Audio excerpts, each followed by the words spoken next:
When you've never been outside.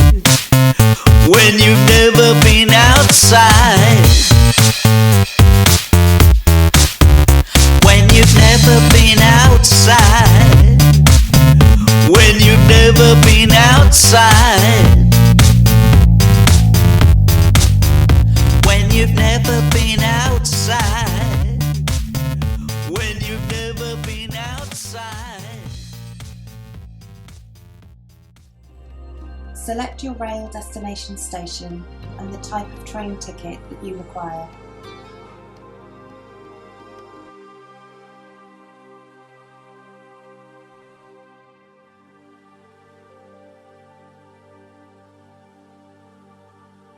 There is an advert on the new Ginger Line train system.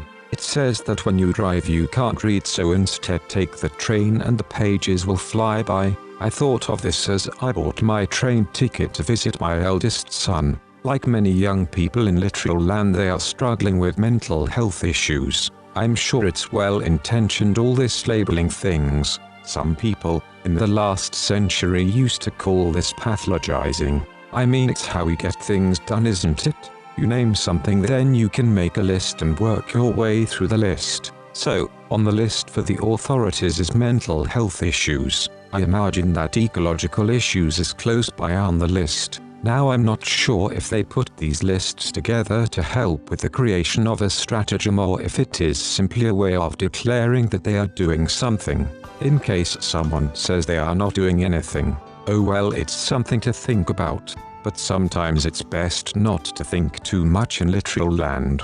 I like to take the train because there is no chance of being able to jump off and do all the things you have to do. It's the least encumbered time of all. In the car we can listen to the radio broadcasts from the authorities' radio station. That's how I heard the song about coming out. Some songs have a way of always feeling new. When I first heard another song a long time ago in the last century, I was filled with complete and utter awe. The song was called Our Friends Electric by a band called Tubeway Army. The singer later had a pop hit with a song called Cars. Essentially the sentiment of being safe inside your car found in that song is still true, but this truth is the truth of neurosis. I feel like saying well done to you, sir, you have shown us all how deeply selfish we can become if we allow our tools to shape us. This is a mental health issue, as a pop sang. We are all generally still singing this song all the time here in literal land. Cars are great, they keep us safe and they take us round from place to place. They protect us from the elements and keep us snug and warm and make us feel quite stylish and an exception to the norm. But what I really wanted to say was how I find it strange that the song filled me with a sense of otherness, as if the meaning was nothing to do with cars and being separate and safe, but actually about being entangled with the cosmos through a sense of immanence. The slippage between the literal lyrical meaning and the felt meaning of the record itself is what I find unsettling. Gary Newman, the singer, was often held up as an example of the entrepreneurial creative that thrived under the Tory authorities of the last century, and he posed with his private plane to demonstrate this.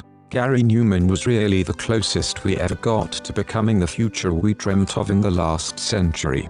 He was literally a new man. He wore makeup, but his androgynous identity was never given a meaning because he was a living, breathing fiction machine. Now some people in literal land would probably read what I'm saying here and think, oh, he's a real fan of Gary Newman, and I would think that in literal land we all have to have favorite things because these things make up a literal version of what we are. For instance, you could say, oh, you're the one who like Gary Newman. No, I'm not, and the cock crowed. They came for the Bauhaus fans and I said I wasn't a Bauhaus fan. They came for the Stranglers fans and I said I wasn't a Stranglers fan.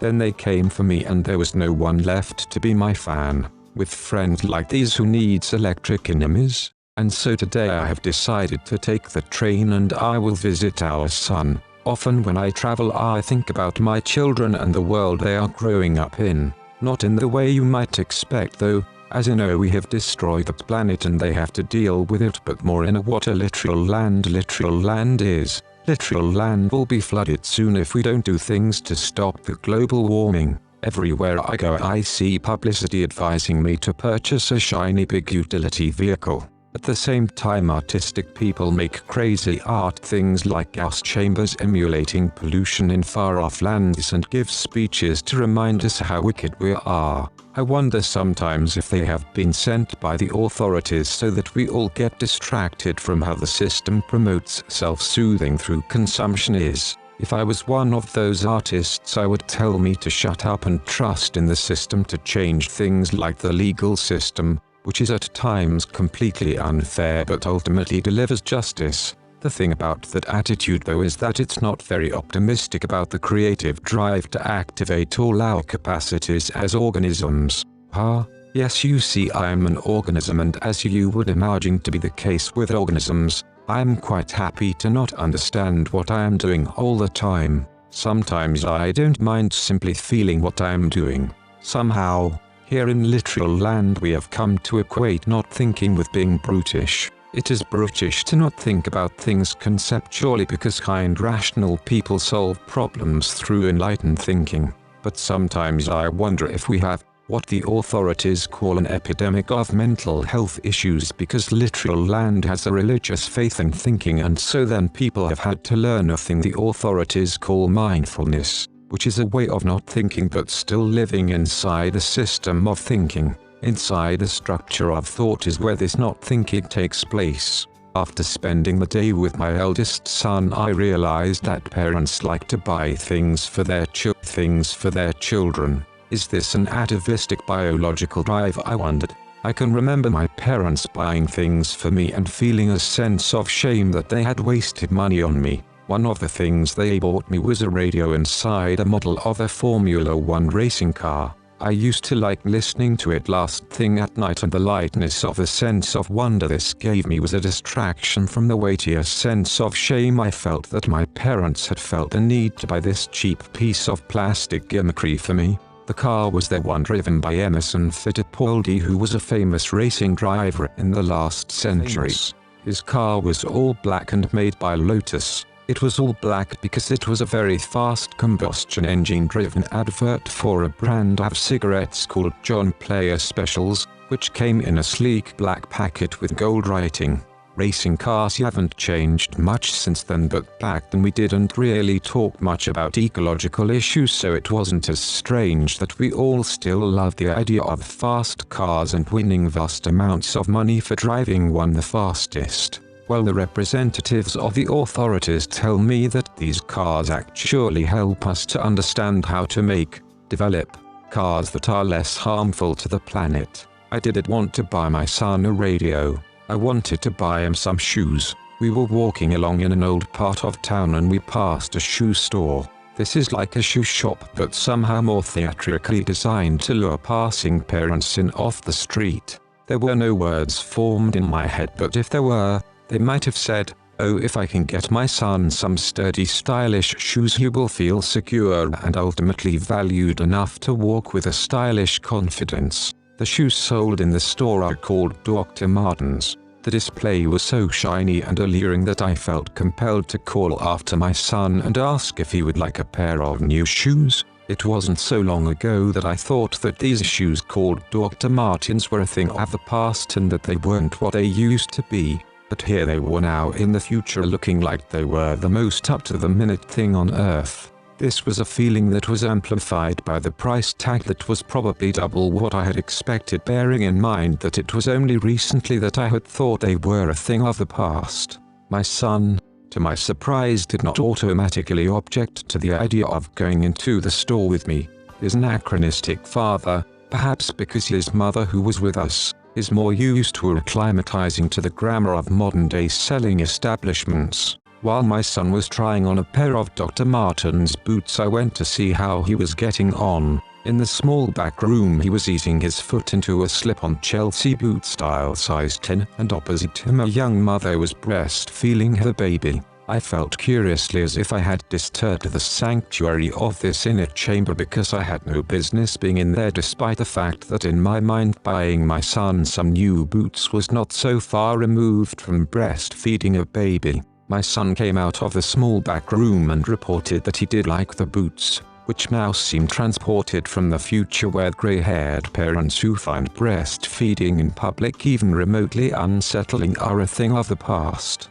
However, despite liking the new boots, my son suggested that he would like to first sell the boots he had and then I could buy him the new ones for him. When my parents had bought me the radio car, I had been about 9. On getting it home, I felt like the child who runs off with the last piece of chocolate in the book 1984 by George Orwell. We had stood as a family at a market stall whilst the traders sold such amazing electronic goods as pocket calculators for 50 pence. The crowd grew frenetic and you could feel the need to make a purchase growing in everyone present. The price of each item, as you might expect, went up and my parents, instead of spending 50 pence, spent £10 whole on the Formula 1 plastic radio car. This car sat on my bedroom windowsill and did in some respects retain the cash of costing £10 whole, but even to this day I feel somehow responsible for having led my parents to feeling duty-bound to purchase this useless electronic piece of plastic. My son is an adult and in suggesting that he sell his boots, which were back at his student accommodation, was demonstrating his mother's practical nature. Or was he, like me, somehow ashamed of the idea of spending money and was seeking some way of appeasing the money gods with a sacrifice of his own? As I stand gently swaying in the shoe store, I look at the sea outside, which is visible at the end of a cobbled street. I imagine a conversation with a girl at the till. Do you know the story of Chicken Licken? I sometimes feel like we live in that world. An acorn hits Chicken Licken on the head and she tells everyone the sky is falling down. In the story she wears a yellow fisherman's coat and grows up to be a little girl called Greta. My thinking here is not that the sky is not falling down, it is, but that we are the chickens that hatch from the eggs we lay, and all our thinking and ideas are all already there when we are inside the eggs. Some people do not hatch out how they are expected to. I call this slipping the net, and for a reason beyond my powers of explanation they are immune to the voice of the authorities that permeates literal land. Most people who help guide the authority are probably completely unaware that they hatched from a pre-programmed egg, so to speak. This is probably helpful if they are to be efficient in their role as guiding controllers for the authorities. Just the other day at the University for Early Learning, where I am a senior lecturer in visual matters, one of the student artists made some incredibly insightful images. So far ahead were they of those of their peers that I was left feeling like they had been visited by an alien culture. In a sense they had, because human culture is literal and animal culture is alien. This apprentice artist has a very leisurely manner which transmits a kind of self-confidence without a hint of arrogance. If the very act of writing down thinking and words can make this thought appear, just imagine what the effect of millions of citizens of literal land all dispatching their written ideas into the digital ether. I also want to demonstrate that if I can have this unhelpful thought that expands because I've written it down, what damage is done by the drive to constantly write down more and more concepts and structures to live by. This is what lists are. They are a way of turning things into symbols. In literal land we believe that thinking is a symbolic activity and that the symbol of someone is what they are in our heads. In our heads is like a computer in literal land. Most citizens of literal land know that we feel things, but they do not trust this activity because it cannot be rendered symbolically and therefore broadcast in the digital ether. The feeling I'm trying to convey is once again like the brooms multiplying out of control in the Walt Disney version of The Sorcerer's Apprentice. I tell myself that most people can cope with the list-making tactic, but for me I try and remember how life was before I had hearing aids. This was before I became more aware of the lists. Life was more blurred and I could feel the sense of things. So when my wife and I walk along by the sea with my son, I can feel the lists fading into the background. We all begin to feel a bit freer and a little bit lighter. I skip ahead down the seafront as my wife chats to our son about what he needs to buy from the supermarket.